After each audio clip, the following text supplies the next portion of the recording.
Hello mon ami, je continue de proclamer la plus belle nouvelle, la plus belle information qui existe dans ce monde, même si je l'explique avec mes moyens qui sont toujours insuffisants, car cette nouvelle est tellement extraordinaire qu'il n'y a aucun mot qui peut la décrire. Je ne fais juste que pointer vers, que montrer, je suis le doigt qui montre la lune. Alors s'il te plaît, ne regarde pas le doigt qui montre la lune, parce que lui, il est pas la lune. Mais regarde ce vers quoi il montre.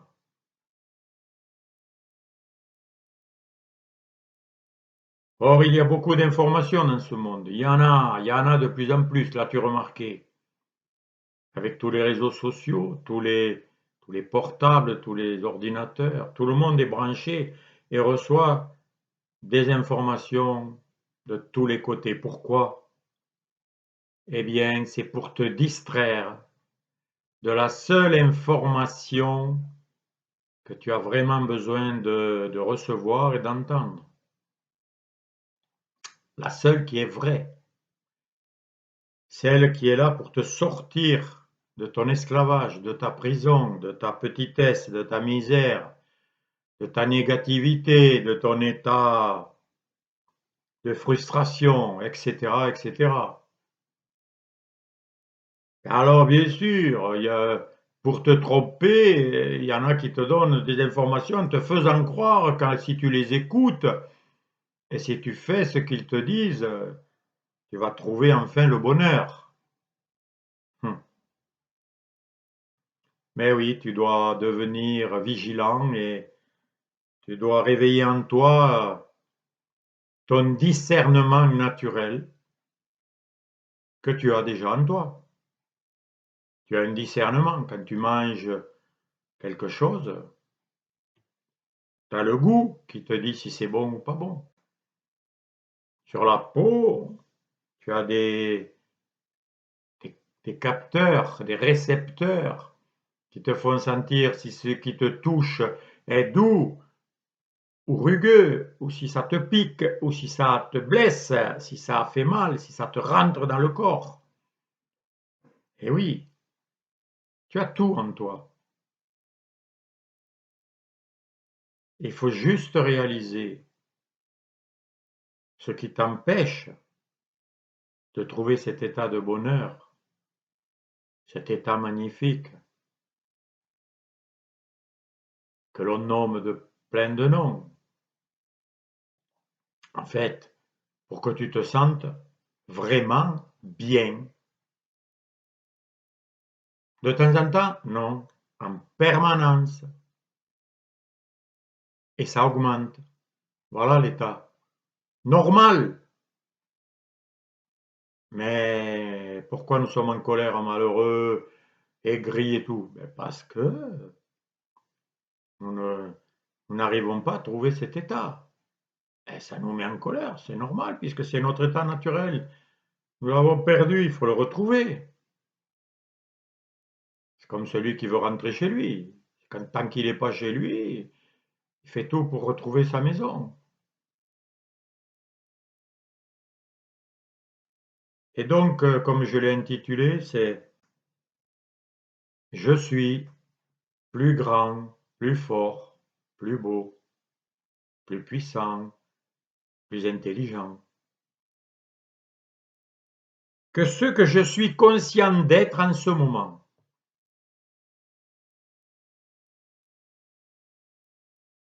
En ce moment, tu as conscience de qui tu es, tu as conscience d'exister et tu as conscience d'être dans ce monde et puis d'être ce corps, ce personnage, avec telle limite, avec telle capacité, avec tel pouvoir ou pas, etc. Voilà, ça c'est une réalité. Si je te demandais de me décrire toi comment tu te considères aujourd'hui, bon ben tu pourrais me faire un curriculum vitae, comme on dit, qui va décrire ton état d'aujourd'hui.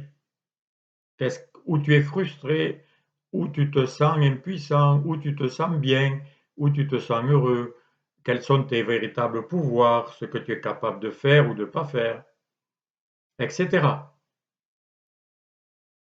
Eh bien, tout ça, et d'ailleurs, tu le sais, depuis que tu es né, tu as évolué dans ta conscience de tes pouvoirs. Avant, tu avais peur de l'eau, tu n'osais pas plonger dans l'eau sans avoir pied.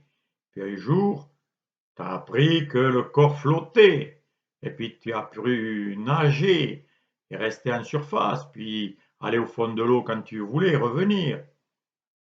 Pareil pour faire du vélo, conduire une voiture, faire un métier. Tu ne savais pas au départ. Et tu as appris et tu t'es aperçu que tu avais des capacités beaucoup plus grandes. Donc tu vois que la conscience de qui tu es, elle est toujours en évolution. Et donc tu peux toujours la faire grandir.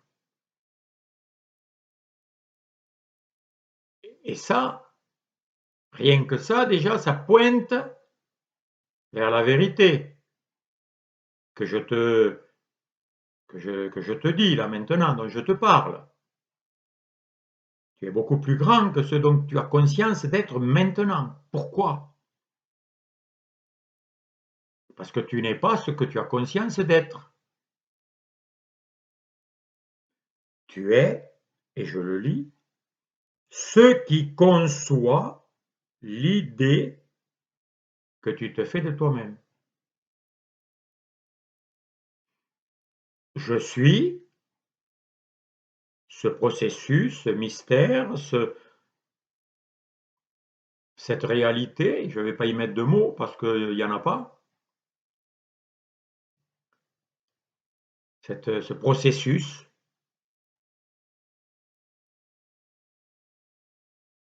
qui invente, qui conçoit l'idée, la sensation, la conscience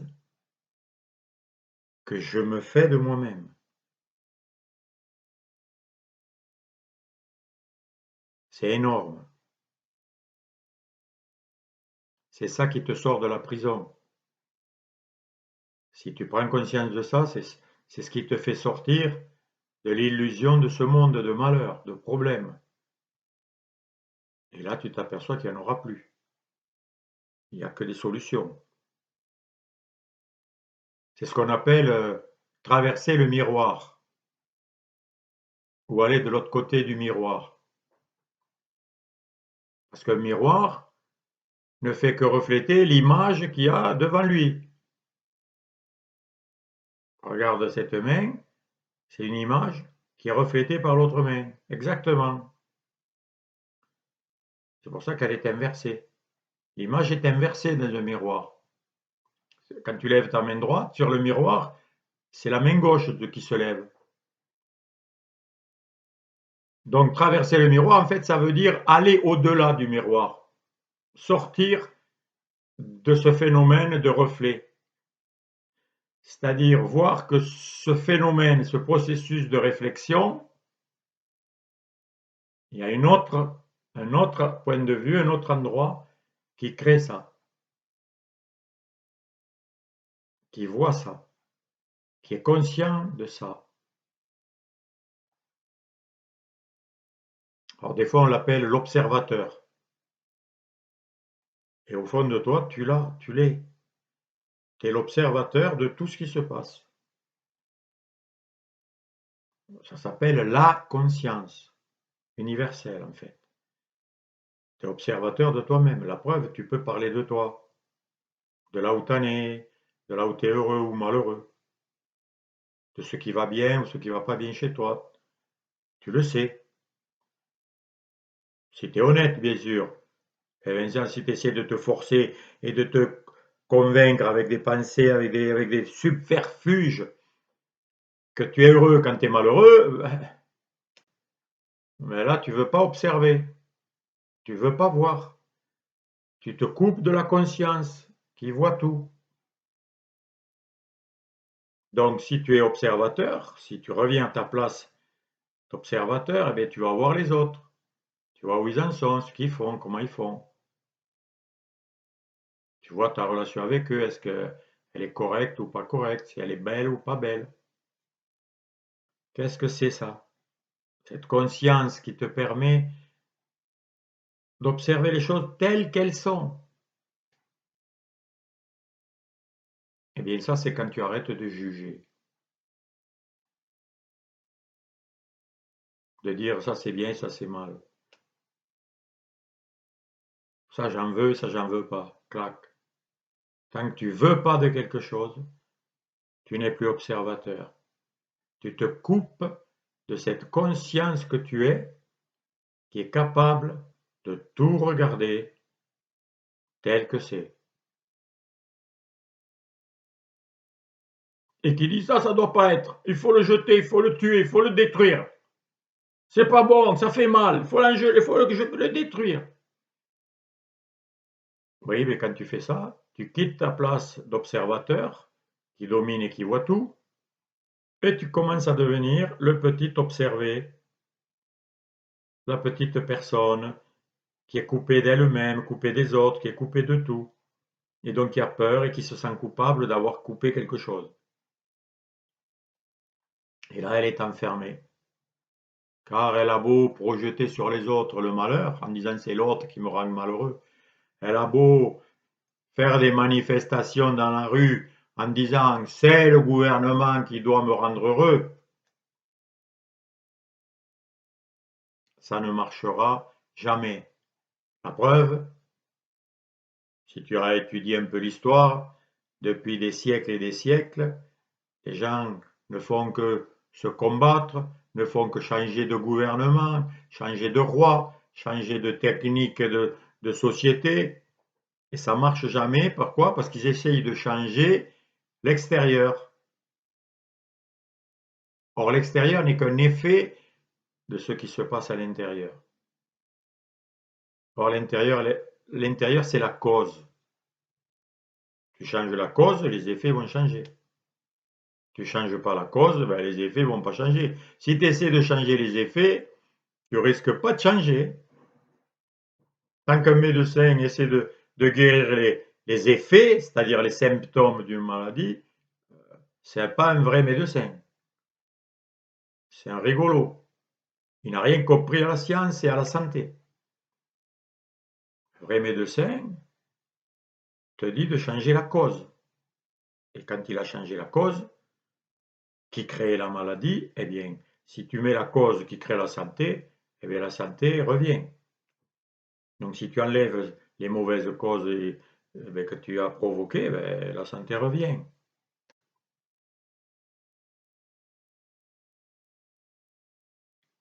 Donc, tu es beaucoup plus que ce que tu t'imagines être en ce moment. Tu es celui qui invente l'idée que tu te fais de toi-même, qui invente, qui conçoit le personnage que tu veux être, que tu aimes être. Donc, tu peux choisir ce que tu veux. Et à partir de là, tout est possible. Et quand tout est possible, c'est le bonheur. Le malheur, c'est quand tout n'est pas possible. Alors là, rien n'est possible. Alors là, c'est le désespoir total. C'est pour ça que le Christ enseignait tout est possible à celui qui croit. Et il disait aussi tout est possible à Dieu. Donc ce qui veut dire que Dieu et nous sommes la cause, nous sommes un, et donc tout nous est possible parce que nous avons les pouvoirs de la cause suprême qui peut tout, et nous en faisons partie. Si ça, tu ne l'as pas accepté, continue ton chemin jusqu'à ce que tu te rendes compte que tu vas vers le précipice, vers un mur infranchissable. Mais celui qui accepte un petit peu cette idée qu'il est l'auteur de tout ce qui lui arrive, même s'il ne sait pas comment il crée les situations agréables ou désagréables dans sa vie, si l'idée que tu en es l'auteur, si elle te plaît, et que donc tu es maître, tu es roi, tu règnes et tu domines sur tout l'univers, puisque c'est toi qui crées tout, si cela ne te réjouit pas, eh bien, il n'y a pas de plus belle nouvelle que celle-là, hein. Mais si tu acceptes ça, alors tu es déjà en train de créer un chemin merveilleux. Et tu comprendras alors que, par exemple, tu as des milliers de paysans qui se sont réunis à Berlin pour manifester contre les mesures du gouvernement et et voilà, ils s'opposent, ils manifestent, les gilets jaunes, ils manifestent. Il faut arrêter, ça sert à rien.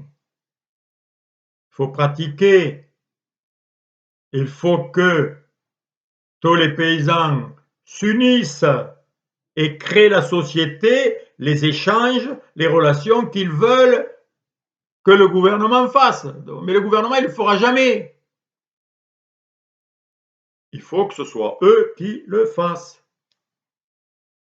Les gilets jaunes, il faut qu'ils se réunissent et qu'ils créent la société qu'ils veulent, idéale, sans s'occuper de ce que font les autres et de vouloir que les autres le fassent. Vous vous rendez compte d'un peu la folie? Je veux être heureux et je veux que ce soit un autre qui me rende heureux. Non mais c'est ça la folie, ça fait partie du mensonge qui t'empêche de voir la vérité.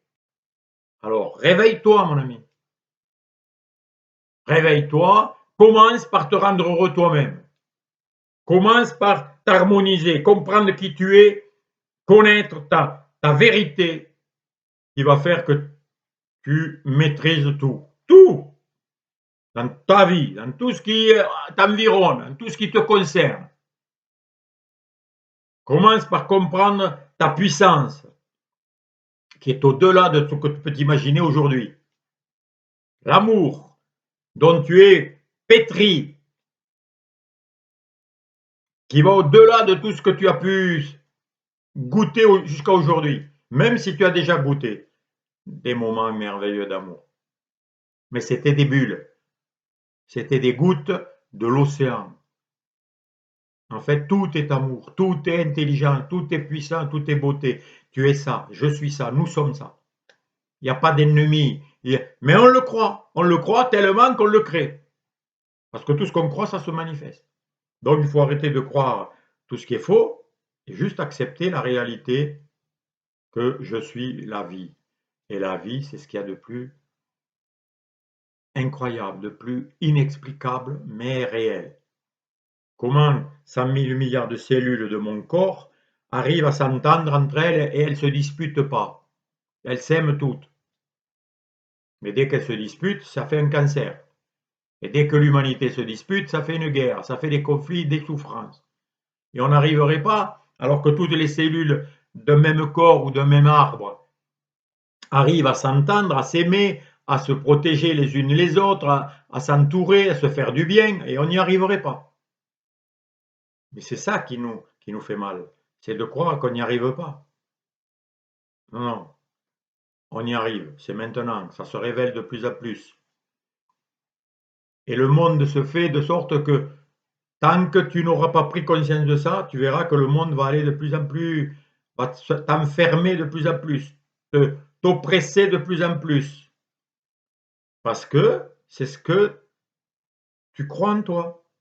Parce que tu es encore aveuglé par tes propres pensées et donc tu crées exactement ce que tu imagines. Et c'est comme ce que tu imagines, c'est le négatif, et bien tu vas vivre de plus en plus l'oppression du monde.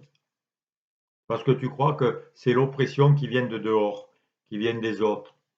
Non, non, l'oppression vient pas des autres, mais le bonheur ne vient pas des autres non plus. Ça, il faut que ça soit bien clair. Donc, fais grandir cette graine en toi, enrichis-toi de cette vérité Et après, tu devras le partager avec d'autres. Et tu devras faire des communautés. On va faire des communautés de personnes qui vont vivre leur idéal. Parce que ça sert à rien de contester, de râler après les autres. Que ce soit le gouvernement, que ce soit ceci, que ce soit ta famille, que ce soit les autres. Ça, il faut arrêter parce que c'est ça qui fait le piège et c'est ça qui fait le malheur. Commence par t'harmoniser à être le bonheur que tu veux donner et après tu le partages. Tu l'obliges pas. Parce qu'obliger, c'est pas le bonheur. Si tu l'obliges, c'est parce que tu crois que c'est l'autre qui, en changeant, va te rendre heureux. Non, non. Personne ne peut te rendre heureux à part toi. Donc, si toi, tu te rends heureux, tu n'as plus besoin d'obliger personne. Tous les tyrans, tous les dictateurs, tous les méchants sont des malheureux qui sont insatisfaits et donc qui essayent d'opprimer, d'obliger les autres à les rendre heureux. Ben, ça fait personne d'heureux, ni celui qui oblige, ni celui qui est obligé. Il faut se libérer d'abord de ces idées à la con pour se permettre enfin d'être dans la paix, d'être tranquille et heureux. Et après, avec tous les gens de bonne volonté, se retrouver, faire sa petite communauté, sa petite famille, son petit village, où chacun prend soin de l'autre, s'aime, est tranquille, enrichit la vie, la nourrit, est heureux. Et c'est ça le paradis. Donc il faut faire des petits groupes, des petites communautés de bonheur, où chacun est tranquille, où on sait qu'on est dans l'abondance, où tout va bien, où on est en harmonie avec la nature, avec Dieu, avec la vie. Et pas contre, justement, pas diviser la vie. Hein. Si vous me coupez une partie de moi, ou si je te coupe une partie de ton corps, ben, c'est sûr que ça ne va pas aller. Mais chaque fois que tu critiques quelqu'un, que tu le rejettes, ou que tu lui en veux, c'est comme si tu te coupais une partie de toi-même. Ça fait mal. C'est pourquoi? Parce que c'est pas ça la vie. La vie, c'est pas, elle ne cherche pas à se couper elle-même. Elle n'est pas folle. La vie s'enrichit elle-même, s'agrandit en permanence, se multiplie, se réjouit toujours de nouvelles idées belles et magnifiques. Voilà ce qu'il faut prendre conscience et pratiquer. Donc dis-moi dans les commentaires si ça t'intéresse, si tu sais que c'est ça maintenant qu'il faut faire et se réveiller justement et arrêter de combattre les autres et de s'opposer, mais de créer la communauté personnelle et avec d'autres de cet état, de cette vie que tu désires vivre. Et là, on va pouvoir pratiquer, goûter, voir, réaliser ce que l'on cherche, ce qui est important, ce qui est essentiel, ce qui rend vraiment libre, fort et joyeux. Car je sais maintenant que depuis toujours, ce que j'ai cherché, c'est ça. Donc maintenant, je ne le cherche plus. Je le vis. Je le suis. Et tout ce que j'ai fait dans mes vidéos, tout ce que j'ai dit, c'est dans ce but-là.